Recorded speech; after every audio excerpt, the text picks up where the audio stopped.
first single released in a tough as market as America is, and it's taken off. It's number 5 with the Red Bullet this week. Did you believe that any of this would happen? I didn't think it was going to happen so fast as this. I knew I had a fabulous management and a fabulous lot of people, a great amount of people around me who were very experienced. And personally, myself, I didn't think I could do it. But, But apart from that, the public obviously like it. I've seen them buying it in record shows on Broadway. Yesterday, it's number 4 next week. So it has gone up.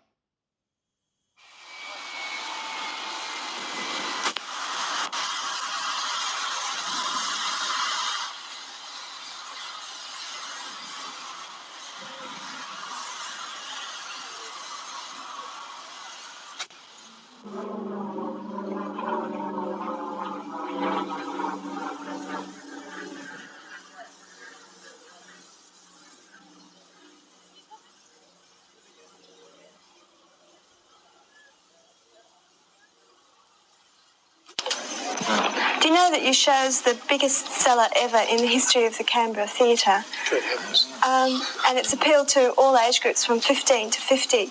Why do you think you're so popular to so many people? Well, I don't think there's any special reason for that. I just don't know. I think maybe because we've spent a long time living here. Yeah. And a lot of people are growing up with what we've done. Things like that and feel a nostalgic value there. Yeah. You were born in England. Yes. Do you view yourself as Australians or British? Oh, yes. Well, yes. We were brought up here. You view yourself as Australians? The most important part of anybody's life, I think, is when you're from about And the most 8 impression to is made on you teens. is at that age. You never forget them. Well, you left Australia in 1966, and since then, 67. I think we're being more international now. We've just been everywhere, sort of without any sort of set. But do you feel you're home now? Yeah. Yeah. Oh, Yeah, we think that this is, we class this as our home with England because we were born in England. It's only natural. But this is definitely one of our homes. But you've been away for a long time now. From the outside, has Australia changed? No, I don't think it has. Well, there's naturally more buildings. There's more buildings, but I don't think anything else has changed that much, What about breaks for musical groups? Breaks for musical Oh, yes, groups? much better. I mean, there's a lot of great talent in Australia, and it's amazing to see now that the chances that when we were there's a living lot of here great talent is in much Australia. better to get it internationally than it was when we were. That's the reason why we had to go to England or America. Because you don't have make it bands done anymore to help them. No. And my old man's a dustman. I think bands Yeah, my old man's a dustman. big handicap to all.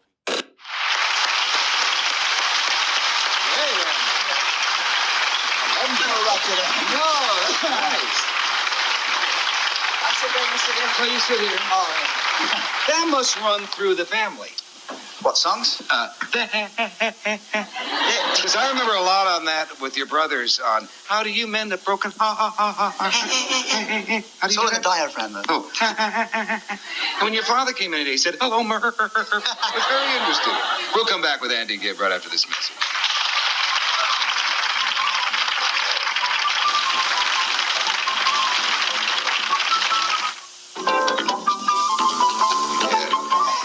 Talking with Andy here about those songs. See, I have known those songs for many years. Those are what you would call old songs. Not that old. Well, No, all right. not that old. Who did? Who did? There, I've said it again. There I Said It Again, I believe, was originally recorded by Vaughan Monroe. What more can I say? Or Riders in the Sky. But nevertheless, I don't know who recorded that. Unless it was the My McGuire. father will probably know. He's in the back. Who was it, Mr. Gibb? Ruth Hussey. Oh, Ruth Edding. I thought you Told said you, Ruth no. Hussey doesn't sing. And the McGuire sisters. Didn't they used to do it? It's a great group song, too. Yeah, it's beautiful. Yeah. It's nice when all the brothers and myself sit around doing it. We have a ball doing it. That's your dad's influence. He's an ex-band singer, Yep. band leader. Band drummer. Right. Big band drummer. So you must really know the old songs, Well, we were raised on that kind of music. So, particularly the Mills Brothers. yeah, particularly, most of all the Mills Brothers. Yeah. I mean, I do love them very much. Show that we have a picture here of a little get-together at the Gibb house. Andy Gibb with beard. Look at you with a beard there. I know, it wouldn't grow properly. And Barry, and that's Don Mills. of the Donald Mills in the Brothers. middle. You were He probably, sang. what were you singing there? We were just about to do Paper Doll, actually. Oh, yeah. And Donald sang the verse, which he does on the record, of course. You guys could end up as the Mills Brothers. We could. Huh? That's really nice. It's very different preparing for a nightclub act. I mean, you've Yes. had great success on Broadway in Joseph and the Amazing Technicolor Dreamcoat. Moderate success. No, you had wonderful reviews. Wonderful reviews. I just couldn't stick it out. It was just so tiring. But That bad? Yeah, you left 3 yeah. months early. I left. I was supposed to do 6 months. I did 3 months. The thing is, I was probably the only untrained singer of an ensemble of about 34 people. And I was just actually losing my voice 8 shows a week. But you did Pirates of Penzance before that?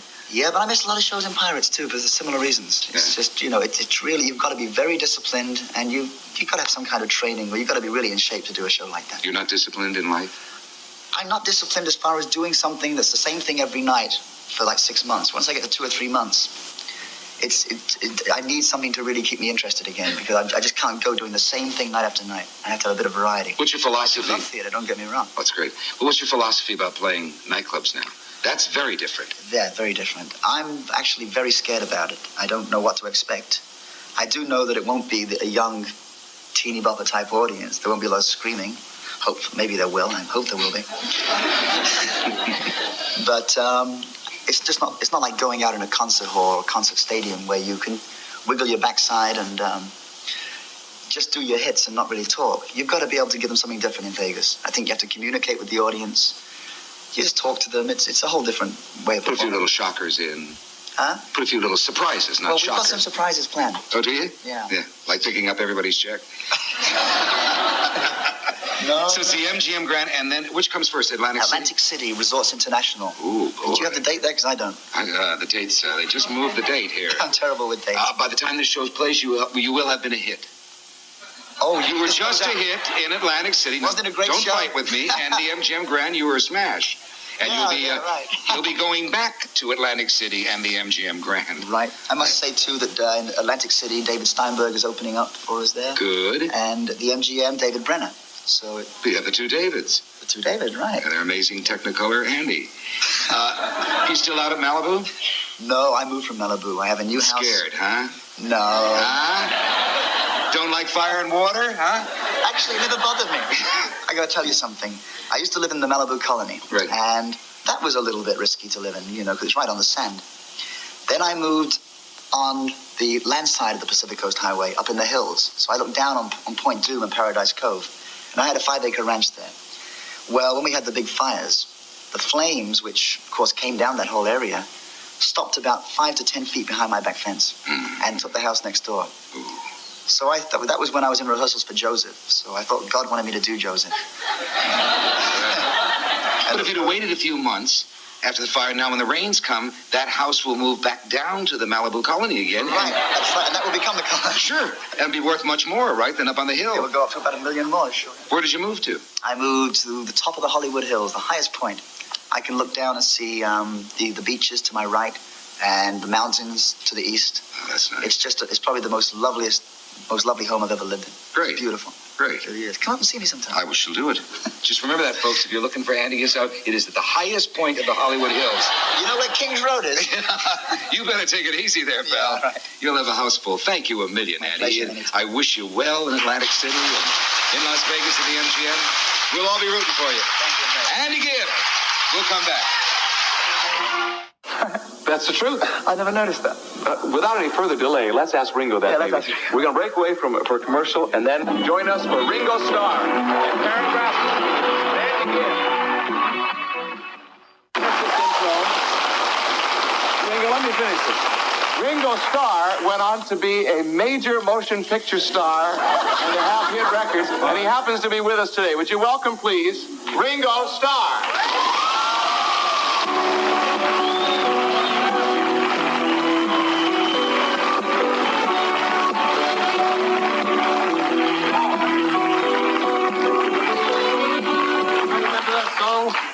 How you doing?